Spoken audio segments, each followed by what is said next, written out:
লাউ খেতে যারা একেবারে পছন্দ করো না, আজকে নিরামিষ পদটি একেবারে তাদের জন্য।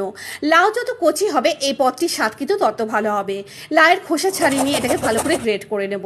তারপরে এর মধ্যে নুন মিশিয়ে কিছুক্ষণের জন্য রেখে দেবো। কিছুক্ষণ পর দেখবো লাউ থেকে অনেকটা জল বেরিয়ে এসছে। এবার চিপে জলটা ফেলে দেবো।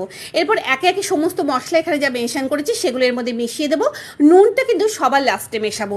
নুন মেশালে আবার যদি জল বেরোতে শুরু করে। আর বাইন্ডিংয়ের জন্য দেবো যতটুকু দরকার ততটুকুই বেসন বেশি হলে কিন্তু কোপ্তা শক্ত হয়ে যাবে। তারপরে এগুলো গোল গোল কোপ্তার আকারে গড়ে সর্ষের তেলে ভেজে আমি তুলে নেব। এবার ওই তেলের মধ্যেই দেবো হলো গোটা জিরে, গোটা গরম মশলা, তেজপাতা, শুকনো লঙ্কা ফোড়ন। এরপর একে একে সমস্ত মশলাগুলো এর মধ্যে দিয়ে দেবো। সমস্ত মশলা এর মধ্যে দিয়ে দেওয়া হয়ে গেলে এটাকে ভালো করে কষিয়ে নেব। এর মধ্যে নুন, মিষ্টি, টক দই, টমেটো পিউরি সমস্তই দেবো।